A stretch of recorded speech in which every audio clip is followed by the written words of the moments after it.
Esté muy atento a la enseñanza en el día de hoy.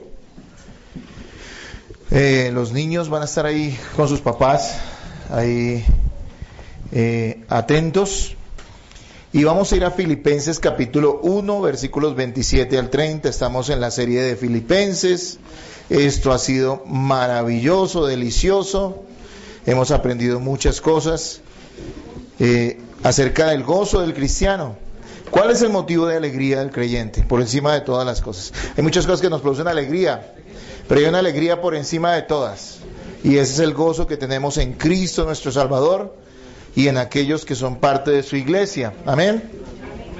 Filipenses 1, 27 al 30. ¿Lo tienen, hermanos? Bueno, antes les recuerdo que estuvimos viendo, y contextualizo nuevamente, siempre me gusta hacerlo. Así sea brevemente, antes de comenzar cada enseñanza, les recuerdo que Filipenses fue escrita por el apóstol Pablo cuando él estaba preso en la ciudad de Roma. Allí llegó a un lugar que se llama el Pretorio, estaba encarcelado, encadenado literalmente a un soldado romano las 24 horas del día. Este hombre estaba gozoso, no es que no estuviera padeciendo por lo que estaba viviendo, claro que sí, él estaba padeciendo. Pero había algo más grande dentro de él, que era el gozo que él sentía, porque Cristo era su Salvador, porque aún en la cárcel podía seguirle sirviendo a Jesucristo, y porque amaba a la iglesia y veía cómo la iglesia estaba siendo bendecida, incluso en medio de esa circunstancia que él estaba viviendo, ¿no? Les mostré que, y hemos visto en la epístola de Filipenses capítulo 1, porque no hemos salido del capítulo 1, les mostramos cómo Pablo había tenido adversidades y sin embargo él estaba gozoso. Pablo tenía adversarios y el gozo de él permanecía porque su gozo era Cristo, ¿no es cierto? Hay gente que dice ser cristiana pero todo le produce angustia, viven deprimidos. Yo creo que estas personas no conocen a Jesucristo, ¿ven? Yo sé que todos nos entristecemos, yo tengo tristezas en mi vida, ¿sí? Pero no tristezas que agobian mi alma ni que me ponen a dudar de la fe que tengo. De ninguna manera, ¿sí? Eso está por encima de cualquier cosa. Y es algo que yo quiero que ustedes tengan muy metido en su cabeza y en su corazón. Cristo en nuestras vidas está por encima de todo. Y eso no es la frase de una cancioncita sensiblera cristiana, no. Esto es la realidad del cristiano, ¿ok? Hace 8 días hablamos, y yo me voy a tomar 3 domingos para hablar de este pasaje, 27 al 30, porque la realidad es que yo pienso que cada parte merece ser explicada correctamente, ¿sí? Hace 8 días hablé de la primera parte donde hablamos de gozo en el Evangelio y les expliqué qué es el Evangelio, porque hay muchas versiones del Evangelio falsas, ¿no? Hay un solo Evangelio. ¿Y cuál es el Evangelio? El Evangelio es el mensaje que anuncia lo que Dios ha hecho en Cristo para salvar a los pecadores.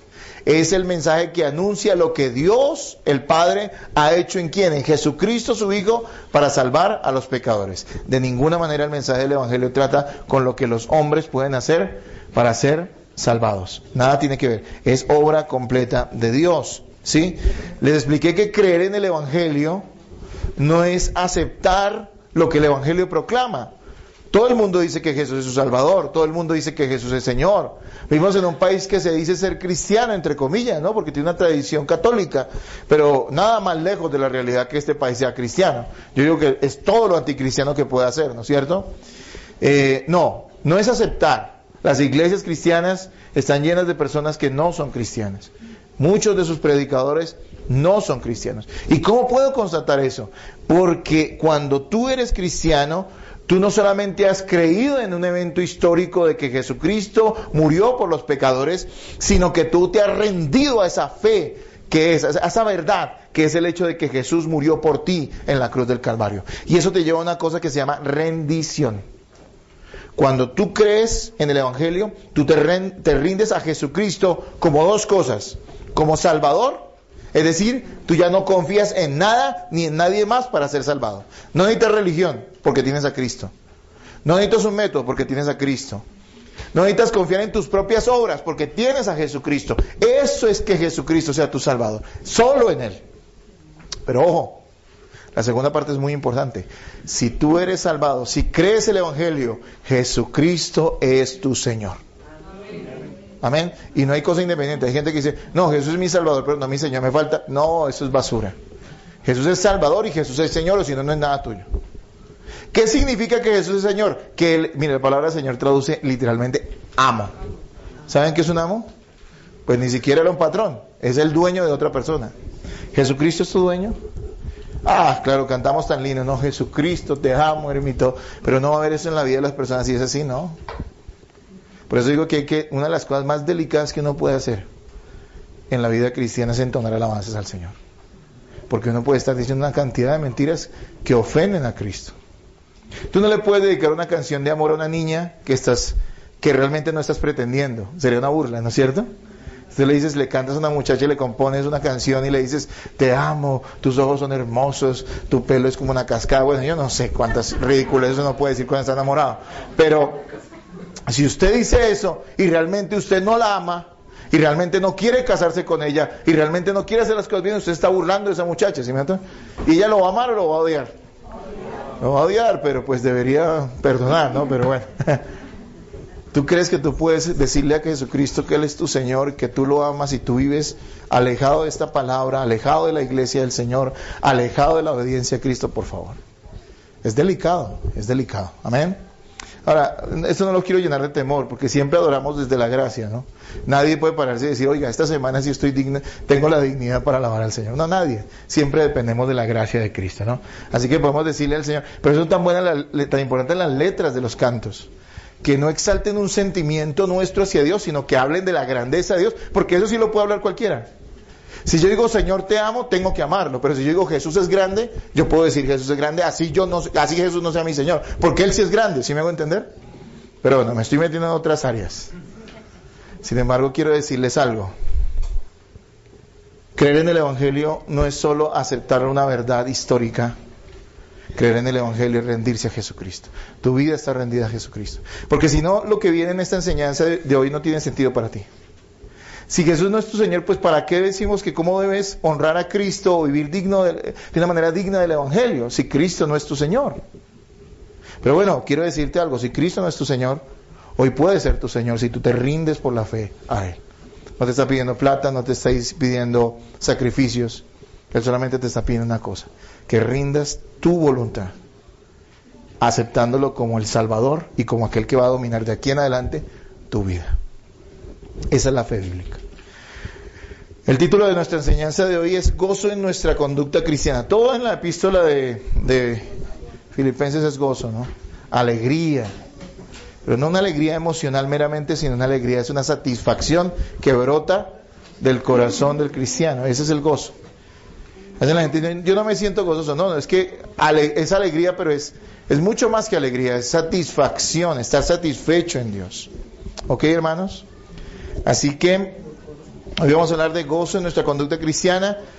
Vamos a leer Filipenses 1:27 al 30, por favor. ¿Listo, hermanos? Leámoslo todos al unísono. 1, 2, 3. Solamente que os comportéis como es digno del Evangelio de Cristo, para que, o sea que vaya a veros, o que esté ausente, oiga de vosotros que estáis firmes en un mismo espíritu, combatiendo unánimes por la fe del Evangelio, y en nada intimidados por los que se oponen, que para ellos ciertamente es indicio de perdición, mas para vosotros de salvación, y esto de Dios, porque a vosotros os es concedido a causa de Cristo, no solo que creáis en Él, sino también que padezcáis por Él, teniendo el mismo conflicto que habéis visto en mí y ahora oís que hay en mí. Lean el 27 juntos, solo ustedes, hermanos. 1, 2, 3. Solamente que os comportéis como es digno del Evangelio de Cristo, para que sea agradable a Dios, que ciertamente oiga de vosotros que estáis firmes en el mismo espíritu, combatiendo unánimes por la fe del Evangelio. Hay una palabra clave ahí para mí que es dignidad, digno. Hay una manera digna de vivir el Evangelio, amén. Como también hay una manera indigna de decir que uno es cristiano, ¿no? Dice la historia que una señora que se llamó María Antonieta de Austria, no sé si la conocen, pero se las presento. Ella fue esposa del rey de Francia, Luis XVI. Estamos hablando de las épocas de la Revolución Francesa. Todo el mundo se levantó para ir en contra de la monarquía, ¿no? En Francia. Esta mujer fue juzgada, y por cierto su juicio fue bastante injusto, y fue condenada a muerte por la Revolución Francesa, ¿sí? Al subir la escalera, porque usted sabe que el método de ejecución, ¿cuál era? ¿Se acuerdan? La guillotina, ¿no? Le bajaban a usted la cabeza. Al subir la escalera para dirigirse a la guillotina, en medio de una multitud, porque ustedes saben que en esa época las ejecuciones eran un espectáculo, no sé cómo la gente puede ir a ver en masa o a alguien que le corten la cabeza, pero así es el ser humano, ¿no? En medio de una multitud que no dejaba de arrojarle basura y de gritarle las más feas vulgaridades, esta señora María Antonieta de Austria, que era una reina, subiendo al cadalso tropezó con el verdugo que instantes después le cortaría la cabeza, y se tropieza allí y ella se voltea muy atentamente y de la mañana más gentil le pide disculpas. ¿Sabe una cosa? Esta señora tenía dignidad. Esta mujer sabía comportarse, porque había sido educada desde niña como una princesa, como alguien que iba a ocupar un cargo y que tenía que representar a otros. Y por lo tanto, aún en el momento donde podría haberse justificado para haber sido todo lo contrario a una princesa, terminó siempre orando como lo que era. Hermanos, los cristianos tenemos que tener dignidad. Y esa dignidad no está en el Evangelio y en Cristo. Hay una manera correcta de comportarnos. Hay una conducta apropiada del cristiano. Y yo no le pido a alguien conducta aparte de lo que sea. ¿Me explico? Pongo este ejemplo iniciando. ¿Por qué? Porque una persona que ha sido formada de una manera siempre será consecuente con lo que es. En el caso de los cristianos, si hemos nacido de nuevo, si hemos sido bien adoctrinados en la palabra, en todas las circunstancias de nuestra vida actuaremos como lo que somos, unos hijos de Dios. Amén. Ese es el tema central, creo, hoy, de lo que quiero enseñar a través de este pasaje de Pablo, que insta a los cristianos de Filipos y a todos los cristianos de todas las épocas a vivir con la dignidad que representa el ser hechos hijos de Dios. Hay una conducta inapropiada para vivir en el Evangelio y hay una conducta apropiada. Hoy existe una brecha inmensa entre la conducta de la mayoría de personas que se dicen ser cristianas y la fe que ellos dicen profesar. Hay una brecha muy grande y tal vez en su propia vida sea así, y cada uno de ustedes debe juzgarse, ¿sí? La mala doctrina ha torcido, ha rebajado el estilo de vida o el tipo de conducta que un cristiano debe tener. Hay tipos de vida que dicen ser dignos del Evangelio pero no lo son, digamos el legalismo. La gente bajo el legalismo está bajo un yugo de unas leyes impuestas por hombres que pretenden supuestamente agradar a Dios, ¿no? Pero también tenemos el otro extremo. Eso no es una manera digna de vivir el Evangelio. También por el otro lado está el liberalismo, el libertinaje que hoy en día también impera en la mayoría de las iglesias, donde te dicen con tal de que sigas en la iglesia, con tal de que te unas a la visión, con tal de que seas parte de esto, no importa, Dios es amor y no importa lo que hagas o vivas, de todas maneras Él siempre te va a perdonar y tú puedes seguir siendo el mismo. Ese es un estilo de vida indigno del Evangelio. Hay otros que apuntan a una vida del Evangelio vanidosa, una vida supuestamente en el Evangelio, supuestamente llena de egoísmo. Y eso no está lejos de ti. Eso está muy presente allí, tú tienes que tener mucho cuidado. Es una manera de vivir el Evangelio donde al fin y al cabo lo único que importa somos nosotros mismos. Y Dios es un instrumento útil para satisfacer nuestras ambiciones o nuestras necesidades, bien sea emocionales o materiales. Hermanos, todas esas son maneras de vivir el Evangelio desenfocadas, indignas, que hablan mal del Salvador y no lo glorifican. Nosotros debemos alejarnos de eso, yo quiero decirles. Si usted es un verdadero cristiano, hay una cosa que a usted le debe importar por encima de las demás, y es que glorificar a Dios. Por eso Pablo decía, sea que viva, sea que muera, igual soy del Señor, lo glorifico. ¿Se acuerdan que en una enseñanza pasada él decía eso? Decía, en todo caso mi liberación es segura. ¿Por qué? Porque siendo de Cristo, sea que viva, sea que muera, igual voy a ganar. Y ya Cristo ganó en mi vida. ¿Amén, hermanos? Entonces, ¿qué pasa cuando las personas no son consecuentes con el estilo de vida que demanda el Evangelio? Si es que son cristianos. Pasa que la gente del mundo se va a confundir. Mire, yo vengo de una época donde la gente no era perfecta, pero la gente sabía que los evangélicos no parrandeaban, no fumaban, no tomaban, eran gente honesta. Es posible que los evangélicos los miraran como un bicho raro, pero eran gente que de todas maneras había que respetar. Era gente que de todas maneras, aun cuando no nos cayera muy bien porque no eran de nuestra religión, decían las personas, todavía hay que reconocer que son diferentes. Hoy en día eso no es así. Ser evangélico es ser uno más, simplemente con una religión diferente. Y quiero decirles que eso no tiene nada que ver con el Evangelio de Cristo. Quienes profesan una vida cristiana que es similar a la del mundo, o que con algunas arandelas evangélicas, aleluyeras, no sé cómo decirlo, todavía pretenden seguir viviendo igual, quiero decirles que esa es la manera de la cual hoy Pablo nos está diciendo que nos debemos alejar. Esa es la vida de la cual nos debemos alejar. De una vida que no honre ni glorifique a Cristo. Así que el mundo está confundido. La gente dice, estos son los cristianos, pero realmente no representan a Jesucristo. Por otro lado, algunos, y trae deshonra dentro de la iglesia. Toda persona que ocupe un lugar en una silla hoy hasta ahora en la mañana, a esta misma hora, ¿cuántas sillas de iglesia están ocupadas? Millones en Bogotá. Yo diría miles, no sé si alcancemos al millón. Pero toda esa gente, muchas de esas personas están engañadas, creyendo que eso es suficiente para glorificar a Cristo. Nosotros tenemos que glorificar verdaderamente al Señor. Y es rindiendo nuestra vida al Señor, a Jesucristo, nuestro Salvador, por medio del conocimiento y de la aplicación y de la obediencia a su palabra. Muchos piensan que honrar a Cristo es una cuestión emocional o religiosa. Muchas personas piensan que si cumplen con los requisitos que su iglesia X o Y exige, ya están honrando a Cristo. Cuando no se dan cuenta que incluso mucho de lo que algunas de sus iglesias están exigiendo está completamente contrario, es completamente contrario a la palabra de Dios. Algunos creen que honrar a Cristo es una experiencia emocional. ¿Cuánta gente llora y entra en un éxtasis, motivada tal vez por un ambiente de iglesia?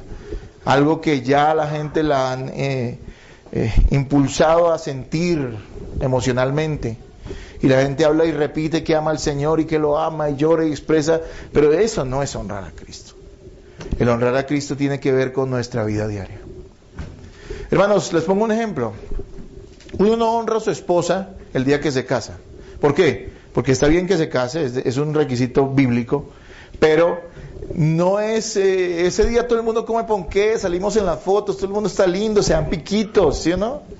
Están felices. ¿Sabe cuándo no honra a Cristo? En el día a día. Demuestra amor a su esposa, ¿verdad? Día a día, ¿sí me entiendes? En el trato que le doy, en el cuidado que le tengo. Allí demuestro mi honra a ella. Algunas personas dirán, bueno, pero es que Dios es amor y eso como que no es tan importante si yo como viva, porque Dios sabe que yo cometo errores y... No, tú estás equivocado. Yo le pregunto algo, ¿es posible que uno deshonre a la gente que ama por su conducta? Claro que sí.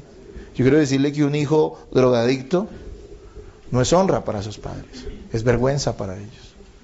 Que los papás lo aman, sí, claro, lógico, pero sigue siendo una deshonra. ¿O a quién le gusta que en algún lugar lo reconozcan como aquel que es papá del hijo del muchacho que atraca en la esquina? O del muchacho que se la pasa metiendo vicio en el otro lado. Me pregunto, ¿un hombre adúltero honrará a su esposa? Cuando todos saben que es un mujeriego y esa pobre mujer en su casa esperándolo. ¿Es honra? Me pregunto yo. Si eso pasa en este mundo, ¿cuánto más tenemos que honrar a Jesucristo con nuestra conducta? Es que la conducta no gana la salvación, porque la salvación no es por obras, pero la conducta sí demuestra si hemos sido salvados o no. Algunos dicen, pero tantas iglesias y tantos cristianos, ¿y cómo va a saber uno cuál es la verdadera? Pues mire cómo se comporta la gente. Pero no piense en una cosa religiosa, supersticiosa. Piense si ellos se ajustan al modelo de la palabra de Dios, del Nuevo Testamento. Eso se lo enseñé en un discipulado, ¿no? El modelo de la iglesia, el modelo del Nuevo Testamento. Esa iglesia, las personas que están allí se ajustan. No quiero decir que sean perfectas porque todos estamos en un proceso, ¿no es cierto? Pero estoy diciendo que la iglesia enseña y procura que sus miembros se ajusten a la enseñanza del Nuevo Testamento. Y usted, pues, ¿cómo lo va a saber si no ha leído el Nuevo Testamento? Tiene que estudiar primero, ¿cierto? Para poder discernir. Amados hermanos, esa brecha inmensa no debe estar dentro de los cristianos verdaderos. Debemos ser consecuentes con lo que somos y con lo que decimos ser. Amén. Pablo nos ordena comportarnos de acuerdo a lo que somos, porque de esa manera honraremos a Cristo. La palabra original aquí para comportéis para comportarse, connota la conducta de los ciudadanos que procuran el prestigio, la seguridad, la paz y la prosperidad de su ciudad. Era lo que quería decir originalmente. Pero esto aplicado al Evangelio quiere decir que nosotros debemos procurar que el prestigio y el reconocimiento de que Cristo es Señor por la manera en que nosotros demostramos que Él tiene dominio sobre nuestras vidas, sobre cada uno de los aspectos de nuestra existencia. La orden, porque la Biblia ordena, la Biblia no da consejos. ¿Se dan cuenta de eso? La Biblia dice, esto es así, si lo quieres hacer bien, y si no, estás demostrando que eres un heredero de la condenación eterna. La orden es: vivan de una manera íntegra en todos los aspectos de su vida, de manera que testifiquen el poder del Evangelio. ¿Cómo testificamos del poder del Evangelio? La gente piensa, y es lo que enseña en muchos lugares, hay que ver muchos milagros para que la gente vea el poder del Evangelio. Entonces, como no los hay, se los inventan, digamos, ¿sí? Porque es que supuestamente hay que ayudarle a Dios, cuando Dios no necesita ayuda de nada. ¿Cuál es la manera en que nosotros demostramos el poder del Evangelio? En que nuestra vida sea transformada. ¿Sí me voy a entender? ¿Qué es más poderoso? ¿Que usted vaya a un espectáculo de milagreros allá? ¿O usted vea que su tía, que era una señora que no se aguantaba ni ella misma, ahora que llegó al Evangelio es una persona amorosa, que procura agradar a los demás y bendecirlos? ¿Usted cree que eso no es más poderoso? Me pregunto yo. ¿Sí o no?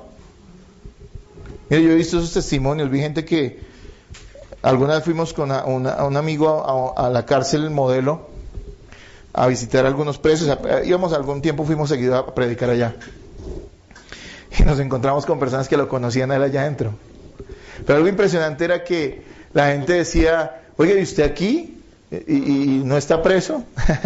Y le demostraban que decían, oye, ¿cómo Dios ha hecho una obra en él? Esos mismos amigos que estuvieron con él antes, ahora estaban presos porque siguieron su propio camino. Pero él que encontró a Cristo, que Cristo lo encontró a él, ahora era diferente.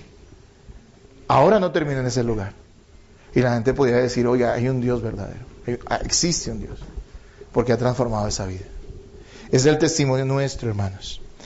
En un comentario bíblico encontré lo siguiente: cuando los cristianos viven por debajo de la norma bíblica de la moral y la reverencia a su Señor, comprometen toda la verdad del Evangelio frente a los demás.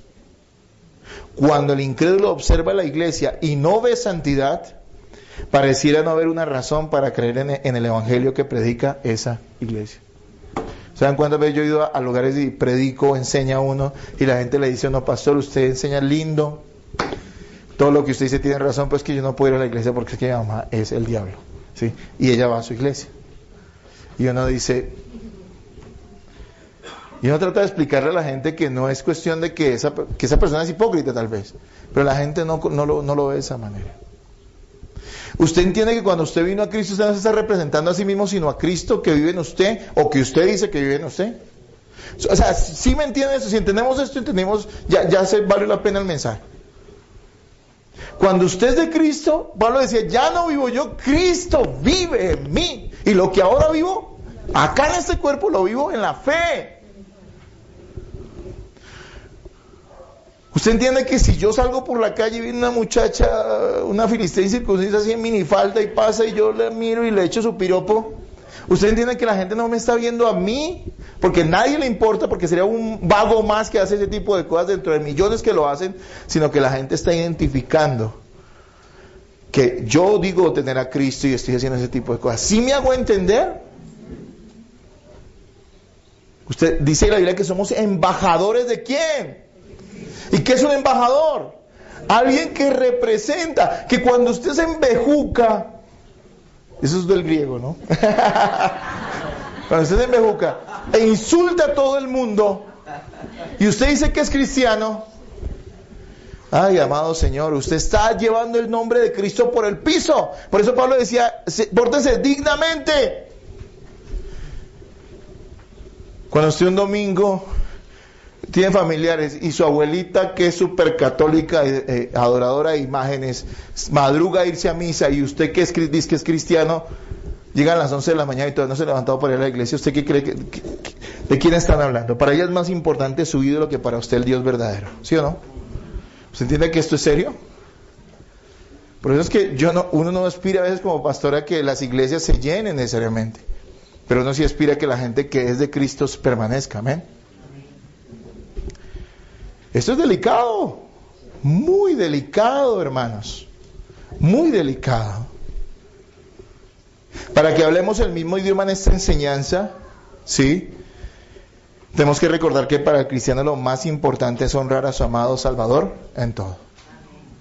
Si usted entiende eso y usted cree eso, entonces vamos a hablar el mismo idioma en esta enseñanza y en todas las enseñanzas que vienen de aquí como hasta el 2050, más o menos. Febrero del 2050. Hermanos amados, yo quiero que ustedes entiendan que cuando un cristiano hace cualquier cosa, lo hace ¿para quién? Para la gloria del Señor. Cuando uno, digamos, es joven y uno dice, me voy a casar, ¿uno qué está pensando cuando es cristiano verdadero? Uno está pensando en conseguirse una muchacha así esbelta, que haga lo que uno dice y le produzca mucha felicidad y placer, o uno está pensando en unirse a una persona con la cual juntos glorifiquen a Cristo. ¿En quién está pensando un verdadero cristiano? Hoy lo da mucho. Porque usted está pensando en Cristo, usted dice, tengo que casarme. ¿Y qué piensa usted primero? ¿Qué es lo que dice el Señor? ¿Sí o no? Usted dice, voy a hacer un negocio. ¿En qué está pensando usted? Bueno, ¿cómo va a sacar ahí, ahí? ¿Usted piensa en eso? No, usted dice, no. ¿Qué dice el Señor? Porque quiero glorificarlo. ¿Sí me va a entender? Usted tiene unos hijos y usted no quiere criarlos como unos vagos librepensadores, ¿no? Que ahorita dicen librepensador. Nadie es librepensador porque todo el mundo, alguien lo ha influenciado para pensar lo que piensa. Alguien le dijo, es que nada es nuevo, ya todo está inventado. Pero usted lo dijo, no, que sea silvestre. Usted no dice, no, la Biblia dice, ¿qué dice la Biblia de cómo debo criar a mis hijos? ¿Sí me voy a entender, hermanos? Entonces el cristiano piensa siempre en ¿qué? En agradar a Cristo. Uno ve un esposo responsable y recibe un peso y ¿qué está pensando? Y me voy con mis amigos el fin de semana. ¿Eso piensa un esposo responsable? No, él dice, uy, qué bendición, voy a poderle comprar algo a mis niños, de pronto vamos a salir con mi esposa a comernos algo. ¿Sí o no? Está pensando en ¿qué? En su familia. Porque los ama. Cuando tú amas a Cristo, estás pensando ante todo que Él. ¿Sí me voy a entender? Él. ¿Por qué es tan difícil meterle a la gente esta idea en la cabeza? Porque no son creyentes. Su corazón no tiene afecto por Cristo. Yo no le puedo decir a alguien que se niegue a sí mismo y tome la cruz y no ama a Jesús. Si yo fuera mundano diría, ¿y eso como para qué? ¿Y eso por qué yo me voy a tomar una cruz? ¿Y por qué me voy a estresar? ¿Y eso por qué? Pero el que es creyente dice, uy sí, amén. Qué glorioso, me dio tanta gracia, me ha sacado del infierno, me ha hecho un hijo suyo, así que, bueno, ¿dónde está pues? Empecemos a cargar esa cruz. Hermanos amados, vamos a ver una serie de cualidades que nos describe acá.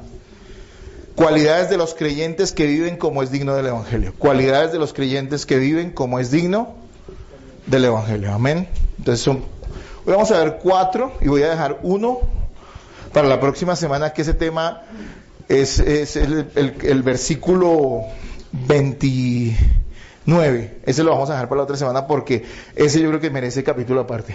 Pero vamos a ver lo que nos dice el versículo 27 y 28. 4 cualidades de los creyentes que viven como es digno del Evangelio, que poseen los creyentes que viven como es digno del Evangelio. A ver, vamos a leer la primera partecita del 27. Dice, solamente que os comportéis como es digno del Evangelio para que, y miren este punto acá, para que o sea que vaya a veros o que esté ¿qué? Ausente. Primera cualidad de un creyente que realmente quiere dignificar a Cristo con su vida. Un cristiano verdadero es una persona transparente. ¿Sí ven lo que dice Pablo? No solo cuando yo estoy, y lo va a repetir más adelante en Filipenses también.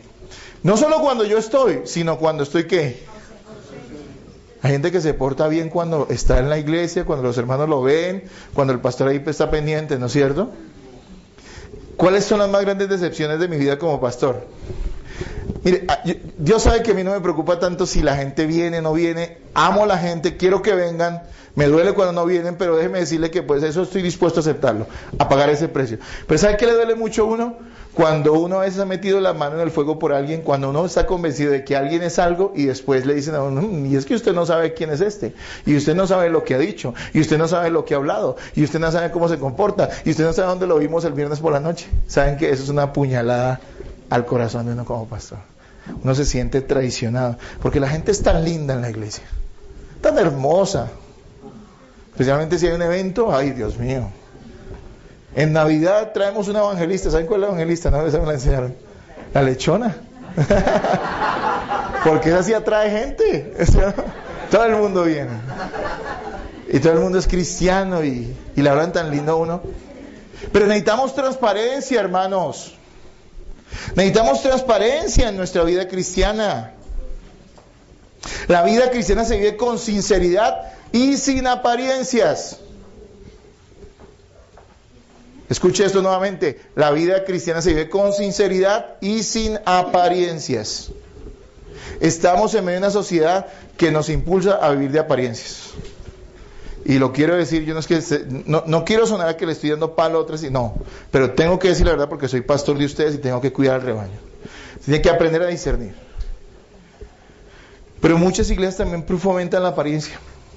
Entonces cuando te dicen, no, pues que tú tienes que prosperar porque si no el Señor no te está bendiciendo. Como no prospera aparentemente, tienen que empezárselas a inventar, ¿no? A comprar lo que no puede comprar, a endeudarse en lo que no debería endeudarse para aparentar supuestamente bendición. ¿Cuántas personas porque tienen un cargo en una iglesia aparentan lo que no son? Porque es que tú tienes que estar allí, porque es que el Señor te hizo un llamado a las naciones y tú tienes que tocar ese instrumento en la iglesia o tienes que hacer esto en la iglesia. Y la gente, ay sí, pero por dentro ellos saben que están podridos. Por dentro saben que están viviendo en desobediencia, pero todavía no quiero defraudar a la gente, no quiero quedar mal con los hermanos de la iglesia, así que voy a seguir aparentando. ¿Esa es la manera? ¿Se acuerdan cuando estudiamos Juan? ¿Se acuerdan? Que decía que los cristianos debemos vivir ¿en qué? En luz. Y no en tinieblas, decía el apóstol Juan en primera de Juan.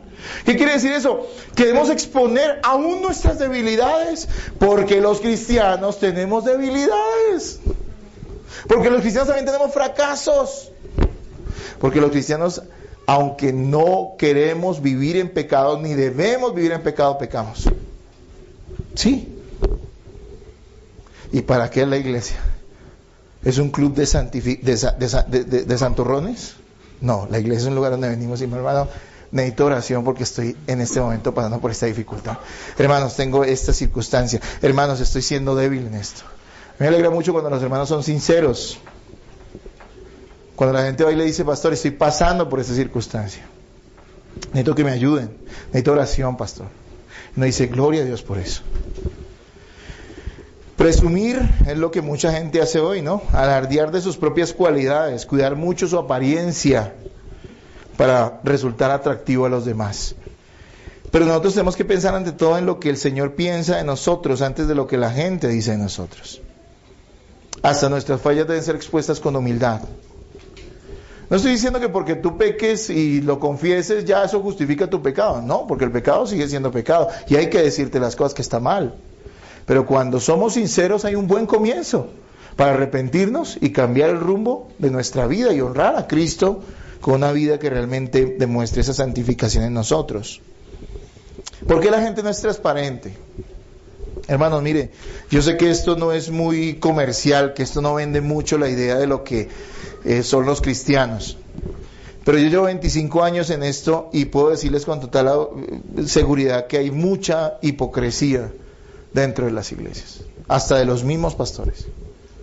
Yo fui también víctima de eso, porque en el afán de uno querer aparentar y tener supuestamente a la gente bajo una admiración, estar subyugada allí supuestamente el hombre de Dios. Entonces tenemos que aparentar, ser muy hipócritas, pero eso no es lo que Dios quiere, eso es algo que ofende al Señor. ¿Por qué la gente es hipócrita? ¿Por qué tú tienes un grupo de personas en la iglesia y a veces descubres que la mitad son gente completamente mundana? Son gente que vive en el pecado. ¿Por qué? Porque la gente no tiene temor de Dios. Porque la gente teme más, lo que les dije esta mañana, la reputación, que el hecho de que Dios es su juez y Él lo está viendo todo en sus vidas. Ese temor no existe en las personas que se dicen ser cristianas. En el mundano no me extraña porque ellos están muertos espiritualmente. Pero en aquellos que dicen que tienen vida espiritual, tampoco hay ese temor. Entonces hacen y dicen, y con tal de que la gente no sepa y puedan conservar la misma imagen que tienen de mí, no importa. Dios entenderá, dicen siempre, cuando el que menos tiene que entender es el Señor. Porque Él es santo y es justo y demandará de nuestra mano cada cosa que hagamos y cada palabra que digamos.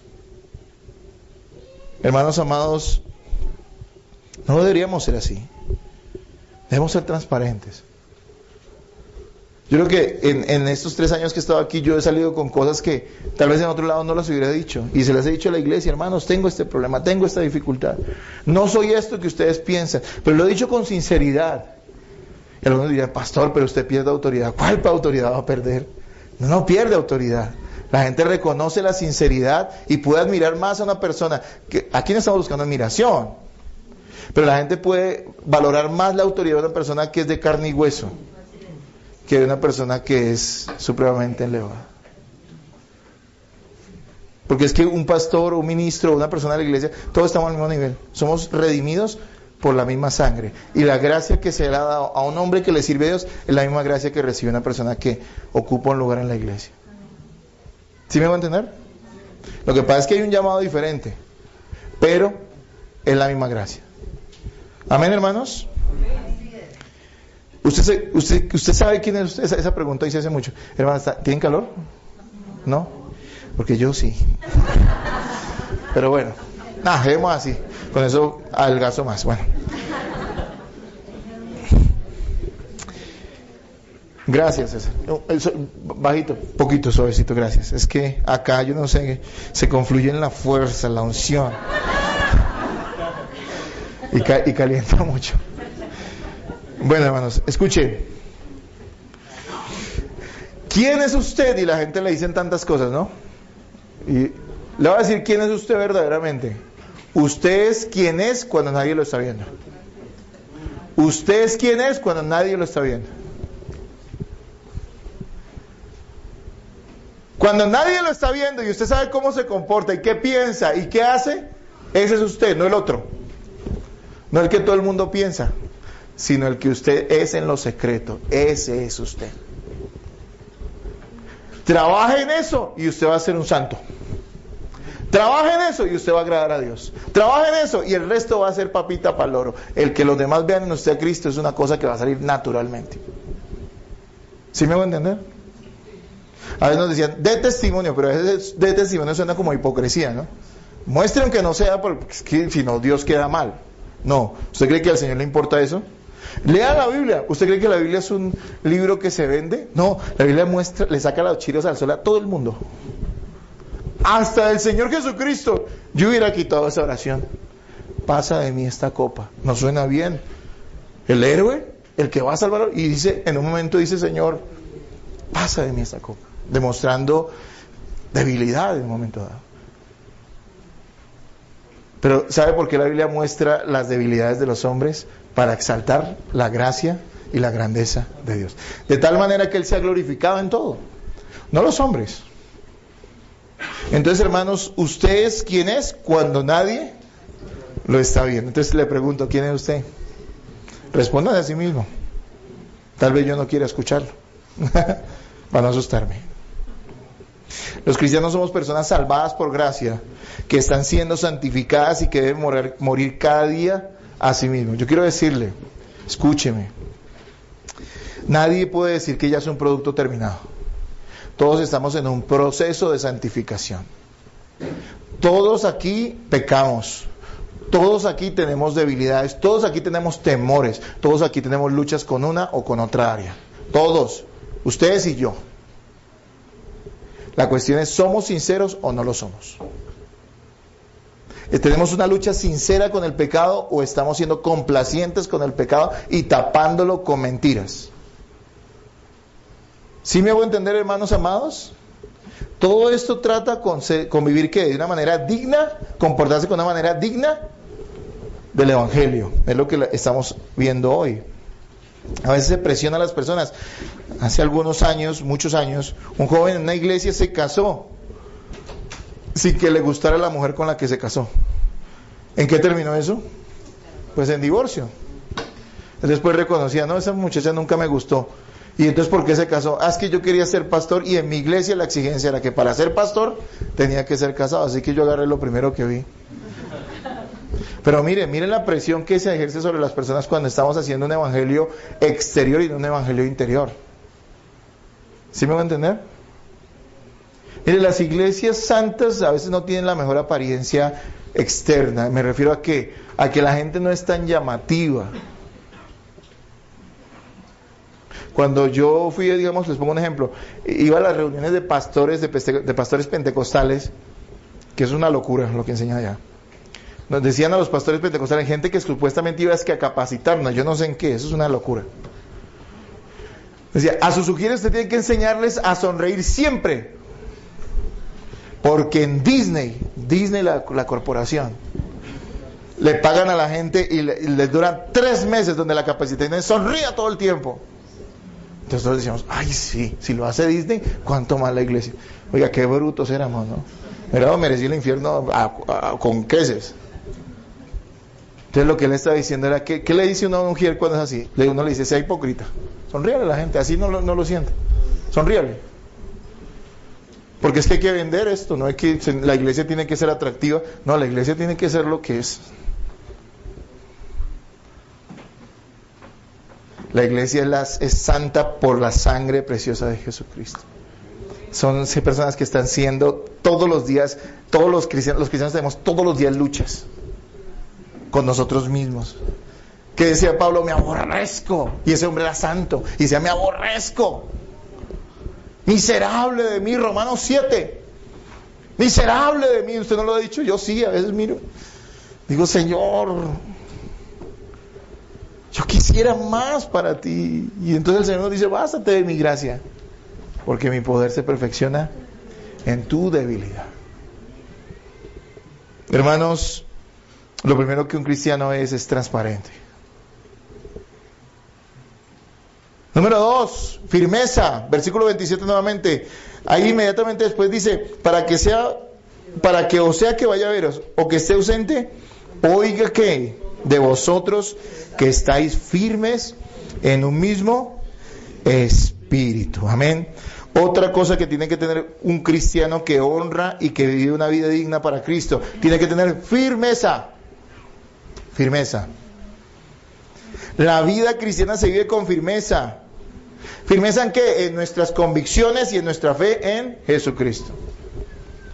Mire, yo cometí ese error como pastor de la vieja ola. Uno trata de ponérsela tan fácil a la gente que la gente esté convencida de que ellos sí pueden vivir la vida cristiana. No, venga, mire, nosotros somos como todo el mundo, pero lo que pasa es que tenemos fe en Jesucristo, entonces pues hasta los pecados se nos ven lindos.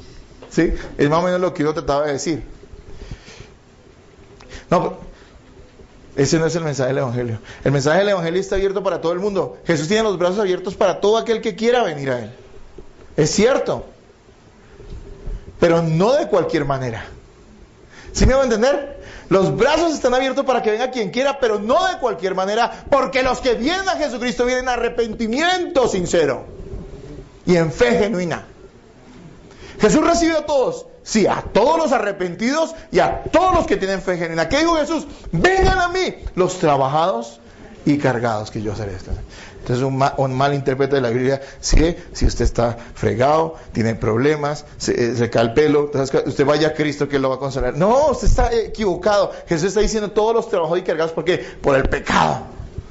Están hastiados, cargados, no quieren más el pecado y no saben a dónde ir. Dicen que el reformador Martín Lutero tuvo una lucha, creo que de meses o de años, consigo mismo, ¿no? Donde él se autoflagelaba, porque él decía, yo quiero a Dios, pues yo quiero salirme de este pecado y no puedo salir de este pecado. Y la gente pensó que estaba loco incluso. Él se autoflagelaba. Dicen que llegó a pedir tantas, como en la iglesia católica, para ser perdonado hay que confesar los pecados a quién. Al sacerdote. Mire, eso dice la historia. a Martín Lutero le corrían los curas. Lo veían venir y dice, otra vez viene este loco. Porque confesaba cada cosa que le pasaba. Padre, perdóneme, es que me tropecé y no le pedí disculpas a la persona. Una vez un sacerdote le dijo, oiga, venga cuando verdaderamente tenga algo que confesar. Porque estaba él angustiado, estaba bajo el peso de su propio pecado. Y ahí fue cuando fue a Romanos capítulo 1 y le fue revelada la verdad. Mas el justo por la fe vivirá. Porque en el Evangelio la justicia es por fe y para fe. Y se abrió y entendió, no son confesiones, no son penitencias, no son que yo trate de ser un buen hombre, es solamente la fe en Jesucristo. ¿Te ha pasado eso a ti? Ahora dicen, yo me convertí a Cristo, pero ¿has sentido el peso de tu propio pecado? ¿Eres consciente de tu maldad y de lo lejos que has vivido de Cristo? Si no es así, tú no estás trabajado y cargado. ¿Y cómo vas a querer venir al verdadero Cristo? Hermanos, la vida cristiana se vive con firmeza. No debemos a la gente hacerle esto fácil. No debemos tampoco complicar las cosas más de lo que son. Debemos ser amables y abiertos y debemos predicarle a todo el mundo y querer que las personas estén aquí. Miren, hermanos, en estos mismos días yo he tenido que confrontar personas que hoy ya no están aquí, no están viniendo. Yo no los veo hace varios domingos. Pero porque he tenido que confrontarlos con su pecado. Y los he confrontado con su pecado de una manera muy amable, muy misericordiosa, muy llena de gracia. Porque los que me conocen saben que yo no le caigo encima a nadie. Pero ¿qué han optado estas personas? No asumir el peso de su pecado y arrepentirse, sino de seguir en su maldad. Y han preferido darle la espalda a Cristo que realmente buscar el arrepentimiento sincero. Por eso hay que ser firmes, hermanos. La palabra firme aquí es esteco, que es una palabra griega que se refiere a mantenerse firme y constante sin importar el peligro o la oposición. O sea, mire lo que el Señor le está diciendo nomás en esta palabra. Le está diciendo, usted como cristiano, si quiere vivir una vida digna para Cristo, tiene que mantenerse firme y constante sin importar el peligro o la oposición. ¿Cuántos se derriten? Viene acá el Señor, Cristo vive en mí remolineando, ¿sí? Y entonces llega a la casa y todo, uy, hermano, cree en Cristo, y su familia le dice, no, si usted va a ser evangélico, no lo queremos por acá. Y llegan acá y dicen, no, yo mejor no sigo porque es que mi familia no quiere seguir a Cristo, entonces yo mejor... A esto se refiere, imagínense. Dice, aunque tu papá, tu mamá, todo el mundo, Jesús dijo, yo no vine a traer paz sino espada, a poner la suegra contra la nuera, a los padres contra los hijos por causa de mí, dice Jesús. Entonces usted, imagínese su firmeza. No, yo estoy emocionado, voy a seguir a Cristo, yo me veo predicando en las naciones. Y se aparece la primera tentación y caen y no salen de ahí, no son firmes.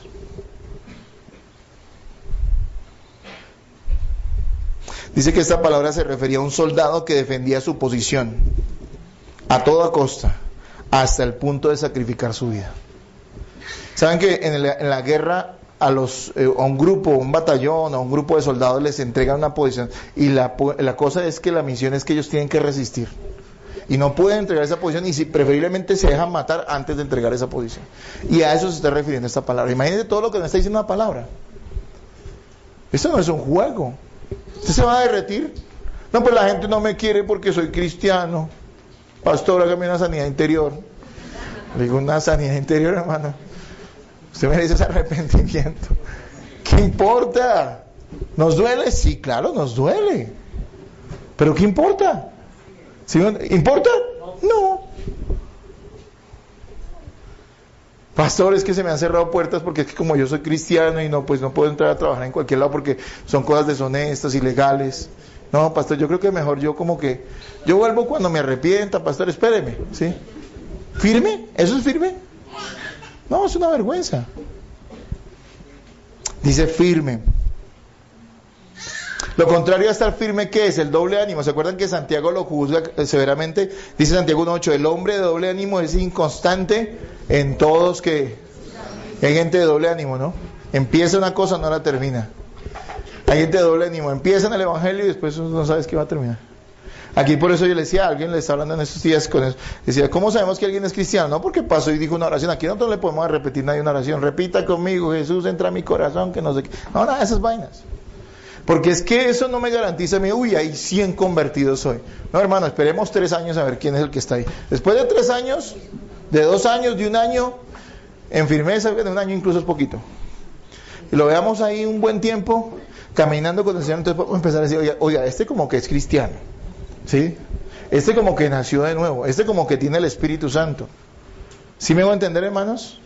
Entonces necesita la firmeza en la vida cristiana. Tú no te puedes derretir por los problemas. En la vida cristiana van a haber problemas, sí, más que los que tú tendrías si no fueras cristiano. Porque todo el mundo tiene problemas, pero eso añádale que usted ahora es cristiano y no puede hacer lo que quiere, sino lo que Dios le demanda. Si usted tiene problemas económicos y va y se mete por allá, no sé, de cobrador de gota a gota y se gana un billete y sale de su problema económico. Pero si usted es cristiano, usted no va a hacer eso, ¿sí o no? Dicen, pues sería seguir con la culebra porque no puedo meterme a eso, ¿sí me voy a entender? Porque yo tengo que honrar ante todo, ¿quién? A Dios. Entonces hay más problemas. Y eso significa que, es que el cristianismo no es negocio. No, no es negocio. No lo es. Porque el cristianismo no le va a añadir nada a usted como persona. Lo va a matar como persona. Va a hacer que Cristo viva en usted y que usted muera a sí mismo y Cristo viva en usted. Hermanos amados, hay que estar firme. ¿Los cristianos verdaderos son firmes o no? ¿Sí o no? Sí. Amén. Yo le doy tantas gracias al Señor por la doctrina de la perseverancia de los santos, ¿no? Bendita doctrina. Mire, eso a mí me llevó a descansar tanto. Yo antes como pastor vivía angustiado. No, me falta capacidad, me falta capacitación, me falta oración. Tengo que ayunar 10 días más para que esto se multiplique, para que la gente persevere. La culpa es mía. No sé. Hoy no. La Biblia enseña una cosa: los salvados, la gente que realmente creyó en Cristo, nunca se apartarán definitivamente de la vida de fe y de la vida de Cristo. Un verdadero salvo puede apartarse un tiempo.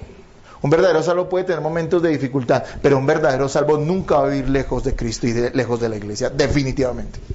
El Señor lo va a traer. No es que su oveja,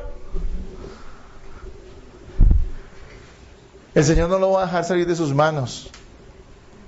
Es que me le escapé de las manos del Señor. Si usted le escapó de las manos del Señor y usted es oveja de Él, va a ir hasta el otro lado del mundo y le va a correr un palo así en la cabeza y lo va a traer nuevamente. ¿Sí me entiende? Porque es que es de Él. Es que el asunto es que usted no es suyo, es del Señor. Pero yo puedo hacer lo que quiera y no pasa nada y yo soy feliz y antes me va bien viviendo como pecador. Le tengo noticias: usted no es de Cristo, porque el Señor es celoso con lo suyo.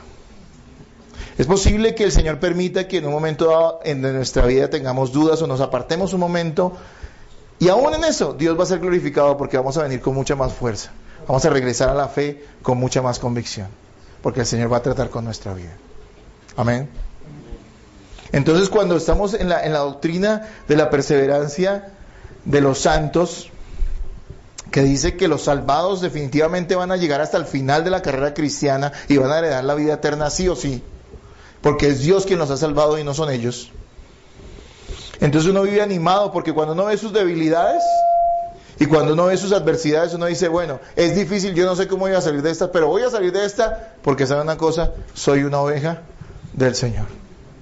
Puedo haber caído en el pecado más feo, pero como soy oveja de Cristo, Él me va a levantar y Él me va a restaurar y Él va a hacer de mí un santo. Amén.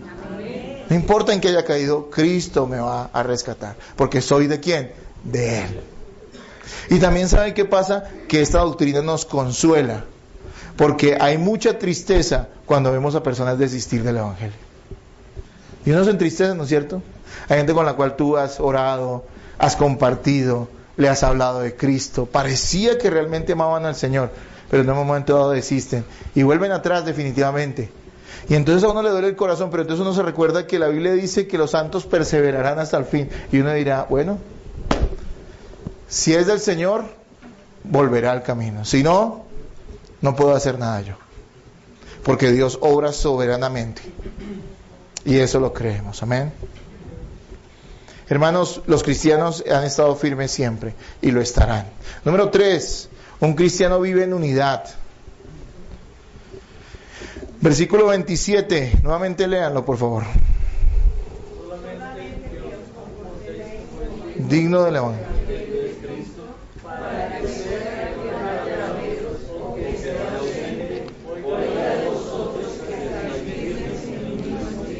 Combatiendo unánimes por la fe del evangelio, hasta ahí. En un mismo espíritu, combatiendo ¿qué? Unánimes por la fe. ¿Saben una cosa? Hemos hablado de dos cosas. Número uno, el cristiano es transparente. El cristiano que quiere dar honra a Cristo con su vida es transparente. El cristiano que quiere dar honra a Cristo con su vida es firme. No va a desistir. Va a seguir adelante. Y número tres, el cristiano que quiere y que honra a Cristo con su vida es un cristiano que anda en unidad. ¿Y en unidad con quién? ¿Con el mundo? No, en unidad con la iglesia. Hermanos, la iglesia es la voluntad de Dios para los cristianos. Entiéndame, usted no se puede considerar cristiano si usted no está unido a la iglesia del Señor.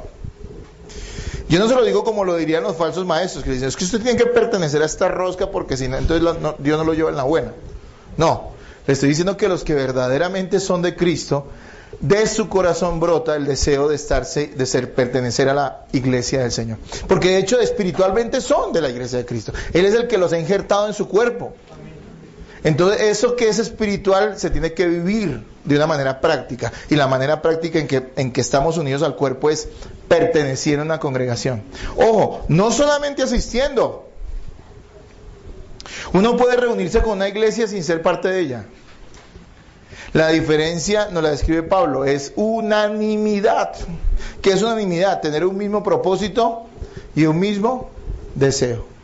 Si usted está aquí sentado, hermano, y usted está escuchando esta palabra, y esta palabra lo está usted confrontando, es porque usted desea, como yo, vivir una vida que honre a Jesucristo. Pero si usted está sentado y dice, oiga, este pastor no me habla nada trascendente, no me está diciendo cómo esta semana puedo conseguir más plata, no me está diciendo cómo esta semana puedo conseguir esposa, no me está diciendo cómo esta semana yo puedo ser una mejor persona que huele como las águilas, ¿sí? Entonces, si me entiende que no hay unanimidad, usted puede estar sentado, pero no está unánime con los demás, porque su manera de pensar y su corazón está extraviado, están otras cosas. Cuando uno es parte de la iglesia, no solamente es que se reúna, claro, congregarse es básico. Si alguien no se congrega y dice que es cristiano, ¿es verdad o es mentira? De acuerdo a la Biblia es mentira. Porque un cristiano tiene que congregarse.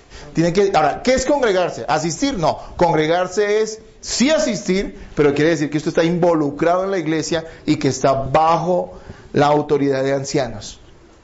Ese fue el modelo bíblico para las congregaciones locales. Usted tiene que estar bajo autoridad de ancianos. Anciano es un pastor, unos pastores llamados por Dios para cumplir esa labor. Si una persona no está bajo la hay gente que viene y todo, pero el día que usted le hace un reclamo para vivir la vida cristiana se ponen bravos. No les gusta. Eso no es estar bajo sujeción. Ahora bien, entonces estamos diciendo que el verdadero cristiano vive en unidad. Un miembro del cuerpo de Cristo inevitablemente estará unido a la iglesia. La iglesia no es un lugar al que usted va. La iglesia es un lugar al cual usted pertenece. El gran problema de hoy es que como hay tantas mega iglesias que no son iglesias para mí, la gente confunde la iglesia con un centro de eventos. Es como cuando usted va a un concierto, ¿no es cierto? Sí, dice, va y usted ve el espectáculo, pero usted no se involucra en él. Usted va a un concierto de la música que a la gente le guste, cualquiera que sea, un concierto de rock, y los chinos van allá y brincan, saltan, sudan, se desmayan, ¿sí o no? La pasan bueno y después se van. Y no conocieron al que brincó con ellos al lado, ¿sí o no? Nunca. Eso es lo que para muchos las iglesias son hoy. Un lugar donde va y ve un espectáculo musical y ve a un pastor carismático que habla muy lindo de cosas que no son bíblicas, pero usa la Biblia para justificar sus ideas extraviadas. Y se van y son los mismos. Y no conocen a nadie en la iglesia ni están involucrados con nadie en la iglesia. Eso no es eso no es pertenecer a unidad. En unidad es que usted viene y usted se congrega y empieza a relacionarse con las personas de la iglesia. Mire, yo sé que ha habido gente que ha sido herida por eso. Porque resulta que pertenecieron a iglesias que realmente no eran iglesias cristianas. Entonces estaban rodeados de mundanos. Entonces imagínense tratar de aplicar unidad y amor entre gente que lo único que hace es amarse a sí misma. Porque un incrédulo para lo único que vive es para amarse a sí mismo. Entonces la gente ha salido herida, ¿no es cierto? Mire, si alguien es experto en esas cosas soy yo. ¿Cuántas decepciones tuve? Pero después dije, oiga, es que esto no es culpa de Dios. El problema era que yo estaba o pertenecía a lugares donde realmente no se predicaba la palabra, por lo tanto la gente no tenía una muestra de verdadera vida cristiana. Y aún entre los verdaderos cristianos hay faltas, hay errores, porque todos estamos aprendiendo a amarnos. No quiero decir que en una iglesia verdaderamente cristiana todo el mundo sea un ángel, pero quiere decir que todos procuran realmente vivir la vida que agrada a Dios y amar a sus hermanos en Cristo. ¿Se puede vivir solo? No, la idea es un ejército, ¿no? No un Rambo. ¿Se acuerdan de Rambo? Un tipo que no necesitaba a nadie más, tenía 10 armas y bueno, yo no sé, una metralleta grande y él acababa con todo el mundo, entonces todo el mundo al final lo aplaudía. Uy, Rambo, eres grande, ¿no? Y eso es la idea de muchos. No, yo no, para vivir la vida cristiana yo necesito la iglesia. Entonces usted está diciendo una incoherencia, porque la Biblia dice que los miembros pertenecen al cuerpo y que deben andar en unidad y que se deben ministrar mutuamente. Entonces, ¿dónde usted está ministrando eso? ¿Sí me hago entender, hermanos? Hay una gracia especial que fluye en nuestras vidas cuando estamos involucrados en la iglesia. Pablo decía en este pasaje que debemos, dice que estar firmes en un mismo espíritu, ¿no es cierto? Y nos dice que en ese mismo espíritu combatiendo unánimes por la fe. Mire la palabra que usa, combatiendo. O sea, la vida cristiana es una vida complaciente, venimos acá para vernos todos juntos, los hermanitos y ay, hermanito. No, es una vida combativa, ¿no es cierto? Por eso necesitamos gracia especial, una gracia que viene a través de la iglesia y que no viene de otra manera. Es una manera que fluye en la congregación donde los santos se reúnen, en la administración de la palabra, en el acompañarnos. Cuando un hermano te exhorta, cuando un hermano te anima, allí hay una gracia especial de Dios. Amén, hermanos. Vamos con la última. 4. Un espíritu de lucha. Entonces decimos que un cristiano que vive de la manera digna del Evangelio, una manera digna del Evangelio, tiene transparencia, tiene firmeza, anda en unidad con la iglesia y tiene un espíritu de lucha, ¿sí? Y es lo que acabamos de leer, combatiendo unánimes por la fe del Evangelio. Y dice después el versículo 28, y en nada intimidados por los que se oponen, que para ellos ciertamente es indicio de perdición, mas para vosotros de salvación, y esto de Dios. Hermanos, hay una cosa que nos caracteriza a los cristianos verdaderos, y es que a lo largo de la historia siempre hemos tenido enemigos. No es que uno se los busque, sino que siempre ha habido ¿qué? Enemigos de Cristo y de los cristianos, ¿sí? Gente que se opone a nuestra fe, a nuestro estilo de vida. ¿Por qué? Porque les incomoda, ¿sí? No les gusta la manera en que vivimos y la fe que tenemos en el Señor. ¿Quiénes son los que se oponen? Pues mucha gente se opone a nuestra verdadera fe en Jesucristo. Entre los opositores encontramos a ¿quiénes? Falsos cristianos. A veces en medio de la iglesia hay gente que proclama ser cristiana, pero termina haciendo daño a otros. Falsos maestros también son opositores de los verdaderos cristianos. Siempre hay una cosa infiltrada, una persona que se mete con una apariencia de piedad y termina enseñando cosas que terminan dividiendo la iglesia y afectando la vida santa de los creyentes en Cristo. Amén. Sistemas religiosos. ¿Cuánta gente hoy en día, cuántas religiones hay en el mundo hoy en día? Y todas dicen tener la verdad de Jesucristo. Y todas son enemigos del verdadero Cristo porque están oponiéndose a la verdad del Evangelio. También los gobiernos impíos se oponen a los verdaderos cristianos con leyes, haciendo cosas para impedir que el Evangelio se predique y para perseguir a los verdaderos cristianos. También las personas incrédulas se oponen a los verdaderos cristianos. Personas incrédulas que a veces están dentro de nuestra misma familia y se oponen. Y también tenemos otros opositores como nosotros mismos, ya que cada quien tiene una lucha personal con el pecado y contra sus mismos deseos pecaminosos. Hay muchos enemigos por los cuales debemos tener una actitud combativa, pero mire lo que dice Pablo, esa actitud combativa debe ser que en unidad con la iglesia. En la iglesia Dios te provee lo que tú necesitas para triunfar, para vivir una vida victoriosa en Cristo. Es cierto que los cristianos debemos ser amables y amigables, pero también tenemos que entender, hermanos, que no podemos ser livianos ni complacientes con el pecado. La lucha es constante en la vida de un cristiano. Nadie le va a decir a usted que usted va a dejar de tener ciertas tentaciones. Lo que creemos es que la gracia de Dios va a ser suficiente para lograrlo a usted poner siempre por encima de ello, para que no le afecte verdaderamente. ¿Tendremos una lucha con el pecado toda nuestra vida? ¿Seremos tentados? Claro que sí, pero hay victoria en Jesucristo nuestro Señor. Descansamos en la gracia de Él. no en que llegue el día en que no seamos agobiados. ¿Va a llegar ese día en que no seamos agobiados por el pecado? Sí, ese día está ¿dónde? En la glorificación, en la gloria. Acá no. Dice, pastor, me gustan mucho las mujeres, y le van a seguir gustando, y menos mal, ¿no? Pero le voy a decir algo, usted va a poderse controlar, porque hay gracia para eso, ¿sí me entienden? Usted está casado, no significa que no le parezca una muchacha bonita, pero usted dice, sí, bonita, pero no más, porque yo amo a una mujer y le soy fiel a ella. ¿Sí me hago entender? No significa que usted no vea las cosas. Y va a haber esa lucha, pero es que yo me siento tentado. Bueno, hermano, se va a sentir tentado, pero Cristo vive en usted. Sumérjase en la palabra, en la gracia, en la oración, y usted va a ver que va a ser fortalecido en su hombre interior para poder vencer todas estas cosas. Pero la lucha siempre va a estar ahí. Usted no va a decir un día, no, yo era tentado. Mire, hay gente que lucha. Es como una persona que digamos que sale de las drogas. Esa persona, por la gracia de Dios, sale de las drogas, pero toda la vida va a tener que estar cuidándose de eso. ¿Sabían eso? Va siempre. Él no puede decir, pasaron 5 años y ya eso a mí no me hace ni cosquillas, porque en cualquier momento puede caerle y llegar y otra vez volver a recaer. Tiene que cuidarse. No es que no le va a caer la tentación otra vez, pero quiere decir que sí hay gracia para salir de ella siempre. Y dice aquí varias cosas rápidamente para terminar, hermanos. Dice, y en nada intimidados por los que se oponen, versículo 28. Entonces nos dice que ese espíritu de lucha incluye el hecho de que nosotros no debemos vivir asustados por aquellos o aquellas cosas que se oponen contra nuestra vida cristiana. Algunos piensan que el pecado los va definitivamente a apartar de Dios, pero yo quiero decirles, si tú eres de Cristo, ese pecado no lo va a lograr hacer. Yo sé que tú, en la gracia del Señor, lo vas a vencer, y Él va a hacer una obra poderosa en tu vida, ¿sí? Hay opositores al Evangelio.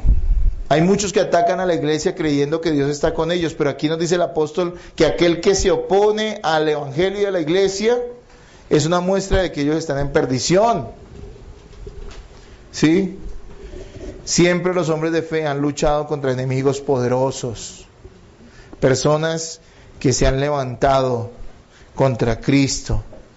¿Pablo tuvo una vida fácil o no? ¿Quién eran los enemigos de Pablo? Uy, tuvo enemigos por todo lado. Afuera de la iglesia y dentro de la iglesia. El más grande, el propio emperador, ¿no? Al final ustedes saben que la historia dice que Pablo fue decapitado por los romanos. O sea, quiere decir que hay... ¿Pero venció el emperador romano? No. Simplemente cumplió la voluntad de Dios. Ya Pablo había cumplido su misión. Era hora de irse. ¿Sí me van a entender? Hasta los impíos terminan siendo un instrumento en las manos de Dios. ¿Sí ven? Les contaba la historia de Lutero. Lutero peleó contra Roma, ¿no? Contra la Iglesia Católica, el poder más grande del mundo en ese momento, y el hombre se levantó, tuvo enemigos. A veces la gente dice, si es de Dios, todo se va a dar. No, a veces si es de Dios, las cosas no se van a dar. Usted tiene que hacer que las cosas se hagan, se den. ¿Sí me va a entender? Porque usted dice que es lo correcto, sabe que es lo correcto. El gran predicador Spurgeon se levantó contra personas dentro de la misma iglesia que se oponían Spurgeon fue fiel a la doctrina verdadera, y mucha gente que era liberal dentro de su denominación se lo atacó fuertemente, al punto que dicen que incluso este hombre murió relativamente joven, a los 50 y tantos años, porque eso lo agobió mucho. Ahora, lo agobió externamente, pero ese hombre también cumplió su misión. Me dice, van 150 años de que ese hombre murió y los sermones de él todavía se escuchan. Ya quisiera yo que en 150 años un sermón de estos se escuchara, ¿sí o no? Pero bueno, no me interesa. Lo importante es que se escuche la palabra de Cristo. Yo soy muy mal predicador, hermanos. Realmente nosotros necesitamos entender que no podemos vivir asustados y que tenemos que tener un espíritu de lucha. Hermanos, la Biblia nos enseña hoy que debemos ser transparentes si queremos honrar a Cristo. La hipocresía no honra a Cristo. También la Biblia nos dice que debemos estar firmes. La gente de doble ánimo desagrada a Dios. Hay que estar firmes, hermano. Hay que vivir en unidad con la iglesia. No hay cristianos solos. Hay cristianos que pertenecen a congregaciones sanas. Ahora, a una congregación sana. Porque hay lugares que donde mejor ni vaya. ¿Para qué va a esos lugares? Allá se vas a perder. No. En un lugar donde se enseñe la palabra y donde se viva. Amén. Y también nos está diciendo que nosotros como cristianos, para honrar a Cristo, debemos tener un espíritu de lucha, una actitud combativa frente a la vida y frente al pecado. Amén. Vivir con dignidad el Evangelio es estas cosas. Dentro de las muchas más que pueden haber en el Nuevo Testamento, pero estas cosas son importantes en nuestra vida. ¿Cuál es la enseñanza que vamos a practicar de este pasaje? pues que siendo cristiano nuestro comportamiento va a hablar de la grandeza o de la pequeñez de nuestro Dios. Usted es embajador de Cristo. La gente no va a conocer otro Cristo, sino el que usted le presenta a través de ¿qué? De su propia vida. No hay nada que hacer. Ahí nosotros decimos, no me mire a mí, mire a Cristo, pero no hay que la palabra dice que Cristo vive en usted. Entonces, es usted el ejemplo. Amén. Sin embargo, tenemos gracia.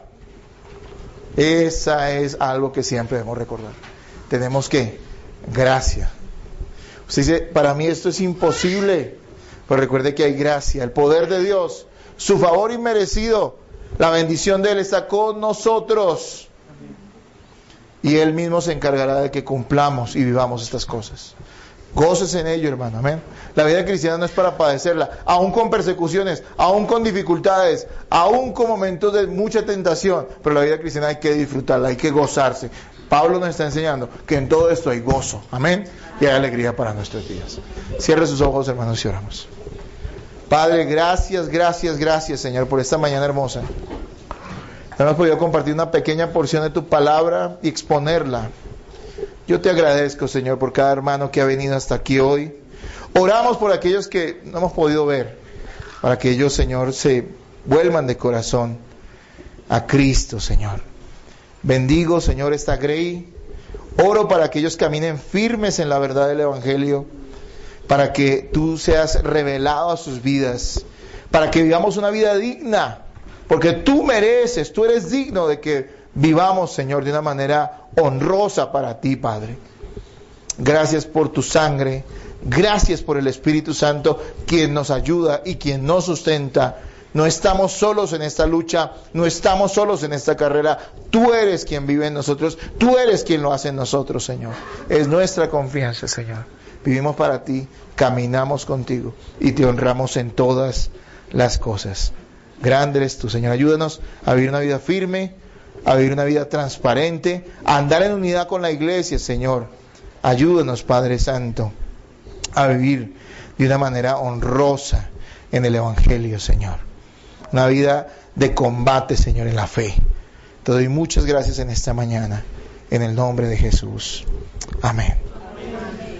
Hermanos, ya para irnos, aquí hay una persona que me pide oración para que oremos todos.